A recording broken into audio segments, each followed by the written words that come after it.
Hi friends, welcome back to my channel சமையல் செய். இன்றைக்கி நம்ம வீட்டில் சூப்பரான ஆட்டுக்காலை சுட்டு எப்படி குழம்பு செய்கிறதுன்ட்டு பார்க்கலாம் வாங்க. ஆட்டுக்காலை நல்லா சுட்டுட்டு இந்த மாதிரி தண்ணியில் நல்லா ஊற வச்சு சூரி வச்சு நல்லா தேய்ச்சிங்கன்னா அதுக்கு மேலே இருக்கிற கருப்பு கருப்பாக இருக்கிறதெல்லாம் வந்துடுங்க. இதோடு சேர்த்து செய்யும்போது குழம்பு நல்லா இருக்காது, கசராக இருக்கும். இவ்வளோ கருப்பாக இருக்குது பாருங்கள் தண்ணி. நல்லா இந்த மாதிரி வெள்ளையாக க்ளீன் பண்ணிவிட்டு குட்டி குட்டி பீஸாக வெட்டி எடுத்துக்கலாம். இந்த மாதிரி வெட்டி நல்லா குக்கரில் வேக வச்சு செய்யும்போது குழம்பு நல்லா டேஸ்ட்டாக இருக்கும் சாப்பிட்றதுக்கு. நல்லா குட்டி குட்டி பீஸாக கட் பண்ணிக்கலாங்க. கட் பண்ணிவிட்டு நல்லா மஞ்சள் தூள் போட்டு நல்லா அலசி எடுத்துக்கலாம். இப்போ மசாலா ரெடி பண்ணிக்கலாம் வாங்க.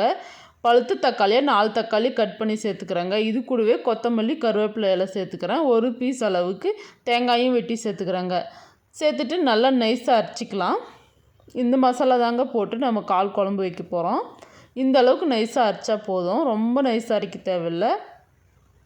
இப்போது வெங்காயம் கொத்தமல்லி கருவேப்பிலை எல்லாம் ரெடி பண்ணிட்டேன். இந்த மாதிரி காலை வெட்டின காலை மஞ்சள் பொடி சேர்த்துட்டு கொஞ்ச நேரம் ஊற வச்சு தண்ணியில் நல்லா அலசி கழுவிக்கலாங்க. குழம்பு தாளிச்சிக்கலாம். குக்கர் வச்சுக்கிறேங்க. இதுக்கு குக்கர் வச்சுட்டு 3 டேபிள் ஸ்பூன் எண்ணெய் சேர்த்துக்கிறேங்க. எண்ணெய் நல்லா சூடாகட்டும். எண்ணெய் சூடானதும் கொஞ்சமாக கடுகு சீரகம் கடலைப்பருப்பெல்லாம் சேர்த்துக்கிறேங்க.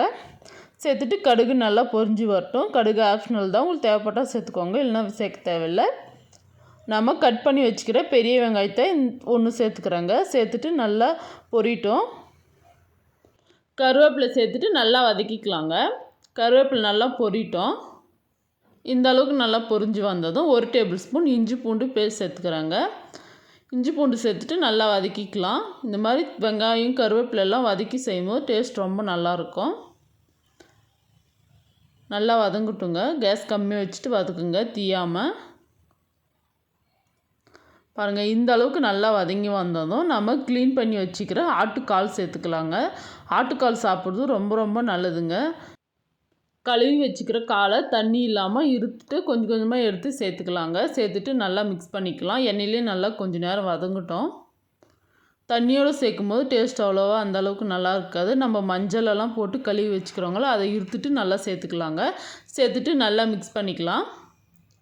கொஞ்சம் கொஞ்சமாக எடுத்து சேர்த்தாச்சு. இப்போ நல்லா மிக்ஸ் பண்ணி எடுத்துக்கலாம். எண்ணெயில் நல்லா வதங்கும் போது தாங்க டேஸ்ட் ரொம்ப நல்லாயிருக்கும். ஆட்டுக்கால் வாங்கும்போது நான் சொல்கிற மாதிரி செஞ்சு சாப்பிட்டு பாருங்கள், ரொம்ப ரொம்ப டேஸ்ட்டாக இருக்கும். எண்ணெயில் நல்லா வதக்கிக்கலாங்க. மிக்ஸ் பண்ணிக்கோங்க. மிக்ஸ் பண்ணிவிட்டு ஒரு 5 நிமிஷம் நல்லா வதங்கட்டுங்க. தீயாது, கேஸ் கம்மியாக வச்சுட்டே வதக்குங்க. இப்போது குழம்புக்கு தேவையான அளவுக்கு 1.5 டேபிள் ஸ்பூன் கல்லுப்பு சேர்த்துக்கிறேங்க. இந்த மாதிரி குழம்பு செய்யும் போதெல்லாம் கல்லுப்பு சேர்த்து செய்யும் போது தான் டேஸ்ட் ரொம்ப ரொம்ப நல்லாயிருக்கும். உப்பு சேர்த்துட்டு நல்லா மிக்ஸ் பண்ணிக்கலாம்.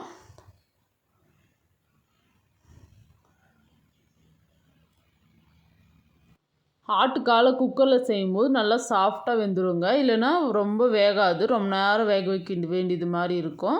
இப்போ ஃப்ரெஷ்ஷான கொத்தமல்லி சேர்த்துக்கிறேங்க. கொத்தமல்லி இப்போ சேர்த்து செய்யும்போது நல்லா வாசனையாக இருக்கும். நம்ம கடைசியும் கொஞ்சம் சேர்க்க போகிறோம். கொத்தமல்லி சேர்த்துட்டு நல்லா மிக்ஸ் பண்ணிக்கலாங்க. 1 டேபிள் ஸ்பூன் அளவுக்கு மட்டன் மசாலா சேர்த்துக்கிறேங்க. சேர்த்துட்டு நல்லா மிக்ஸ் பண்ணிக்கலாம். இது நம்ம வீட்டிலே ரெடி பண்ண மட்டன் மசாலாங்க. மட்டன் மசாலா சேர்த்துட்டு ஒரு வாட்டி நல்லா மிக்ஸ் பண்ணிக்கலாங்க. எண்ணெயிலே நல்லா வதங்கட்டும்.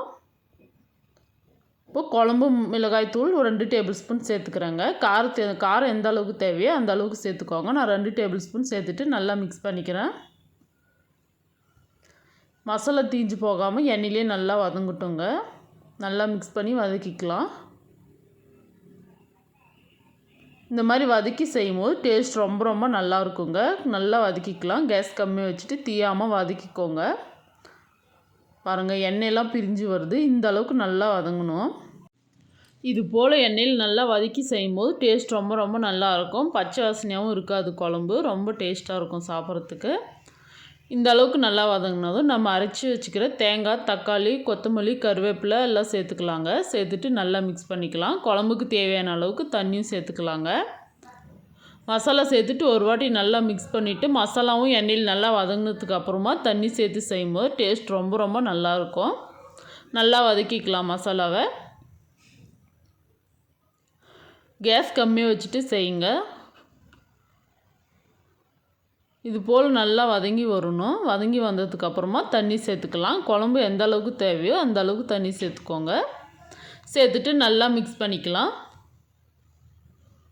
இந்த ஸ்டேஜில் டேஸ்ட் பண்ணி பார்த்துக்கோங்க. உங்களுக்கு தேவைப்பட்டால் உப்பு, மிளகாய் பொடி சேர்த்துக்கலாம். சேர்த்துட்டு நல்லா மிக்ஸ் பண்ணிக்கலாங்க.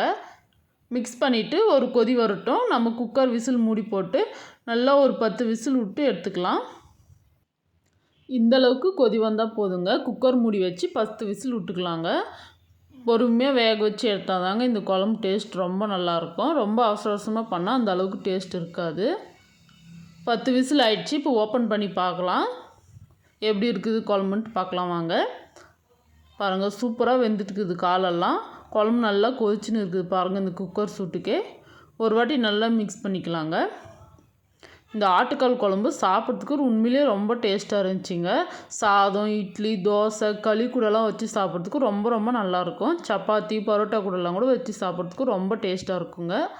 நான் சொல்கிறது மாதிரி நீங்களும் வீட்டில் ட்ரை பண்ணி சாப்பிட்டு எப்படி இருக்குதுன்ட்டு கீழே கமெண்ட் பண்ணுங்கள். இப்போது கொத்தமல்லி சேர்த்துக்கலாங்க. நம்ம கட் பண்ணி வச்சுக்கிற கொத்தமல்லி கொஞ்சம் சேர்த்துட்டு நல்லா மிக்ஸ் பண்ணிக்கலாம். கொத்தமல்லி சேர்த்து மிக்ஸ் பண்ணும்போது நல்லா வாசனையாக குழம்பு டேஸ்ட்டாக இருக்கும். மிக்ஸ் பண்ணிட்டா சூப்பரான ஆட்டுக்கால் குழம்பு ரெடிங்க. வாங்க சாப்பிட்லாம். இந்த வீடியோ உங்களுக்கு பிடிச்சிருக்குன்னு நினைக்கிறேன். பிடிச்சிருந்தால் லைக் பண்ணுங்கள், ஷேர் பண்ணுங்கள், கமெண்ட் பண்ணுங்கள். மறக்காமல் சப்ஸ்கிரைப் பண்ணுங்கள், பெல் பட்டனை கிளிக் பண்ணுங்கள். அடுத்த வீடியோவில் பார்க்கலாம்.